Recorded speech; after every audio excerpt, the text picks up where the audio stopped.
Ask and you shall receive, but not always the first time you ask. Why does God do that? Why doesn't God just answer your first prayer? Look, Jesus thought this was a really important question, and he wants you to understand the answer. It's not an easy answer, but it's critical to become fully alive.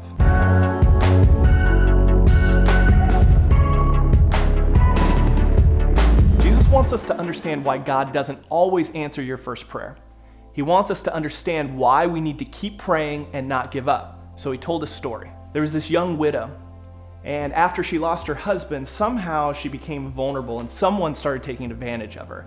Jesus doesn't tell us the details there, but he does tell us that she was going to do something about it. So she went down to the city center to the court system, and she was going to have her case tried before a judge. When she got there, she experienced what every court was like in the first century: chaos. There was one judge and a ton of people with grievances, and there was no docket. So the person that got heard next was the person that was able to yell the loudest. And so you can imagine this widow going down there, everybody's shouting, and she had to shout even louder, and she did. The judge saw her, noticed her, and heard her case. When she pleaded her case, the judge listened, but wasn't a compassionate man and just dismissed her. You can imagine how discouraging that would be. But this woman, she was tenacious. So the next morning, she got back up, went down to the court, and started yelling and screaming all over again. The judge couldn't ignore her, so he pulled her up again, got to hear her case again, same story, and he dismissed her again. Morning after morning, she got up, yelled and screamed. And finally, the judge says, "Woman, you have worn me down." So when Jesus is telling this story, he uses this Greek word that literally means she verbally beat him up. It's a boxing term. And so the judge didn't want to deal with her anymore, so he gave her what she wanted, which was justice. Jesus concludes the story by saying, "Learn a lesson from this unjust judge. Even he rendered a just decision in the end."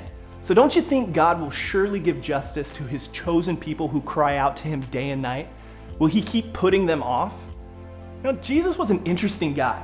If I were trying to inspire people to not give up praying, I'd probably tell a story about God responding to prayer by doing something impossible. Jesus decides to inspire us to be persistent in prayer by telling us a story about a strong woman who won't take no for an answer.